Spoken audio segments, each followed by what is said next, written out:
Kalau semuanya kita tahu data adalah minyak baru, tapi di masa pandemi data yang mentah dan terfragmentasi justru jadi bencana. Bayangkan para pembuat kebijakan harus melihat jutaan baris dari kasus kematian dan ekonomi secara terpisah. Akibatnya apa? Keputusan lambat, respon kesehatan tidak akurat, dan dampak ekonomi yang tidak terukur. Dunia tidak butuh sekedar data tabel, tapi dunia butuh intelijen yang terintegrasi. Disinilah celah besar yang kami temukan. Misalnya data yang ini tidak terbaca dan data-data ini sangat-sangat berantakan. Dan selanjutnya akan dilanjutkan oleh rekan saya. Untuk menjawab kekacauan itu, kami membangun COVID Data Analytic Platform yang dimana ini bukan sekadar dashboard visualisasi biasa.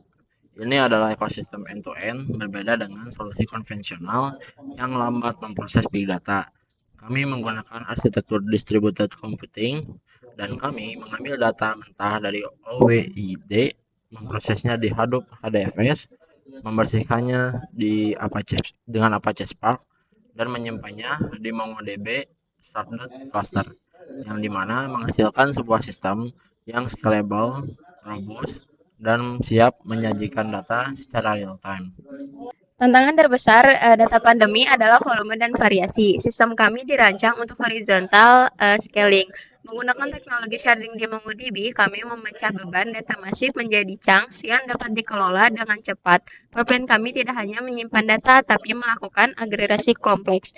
Nah, di sini salah satu contoh distribusi data MongoDB-nya. Kami menggabungkan 19 variabel berbeda mulai dari data klinik ICU, ekonomi GDP, hingga indeks ketatnya kebijakan tanpa lag. Maaf.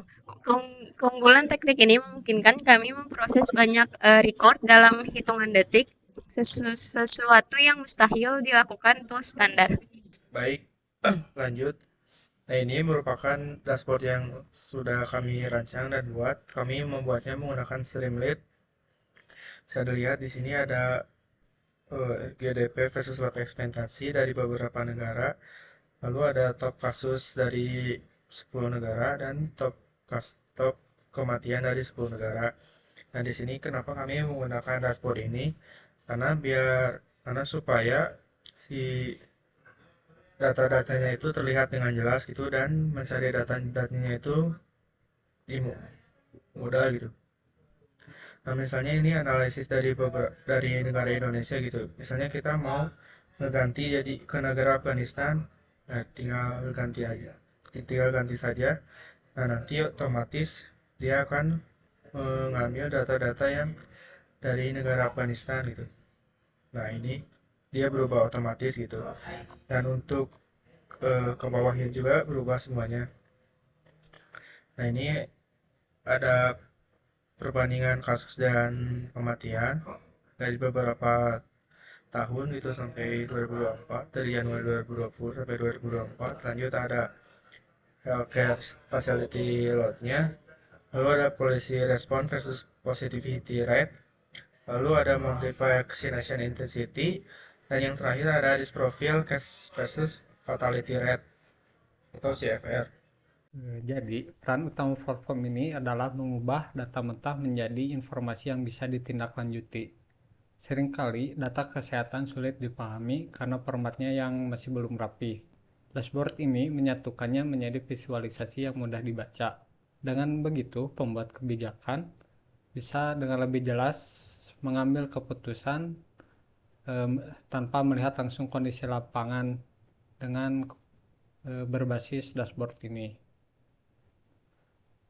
Untuk selanjutnya itu secara teknis, kami menjalankan infrastruktur database ini di dalam Docker. Pendekatan ini menyederhanakan MongoDB sharding untuk bagian konfigurasinya sehingga sistem tetap stabil dan sangat mudah di-scale saat volume data bertambah. Terkait privasi dan etika, sistem ini didesain spesifik hanya untuk memproses statistik agregat tanpa melibatkan identitas personal sama sekali. Untuk kedepannya, arsitektur data ini mungkin bisa dipakai untuk kasus yang lain, tidak untuk COVID-19 saja. Terima kasih.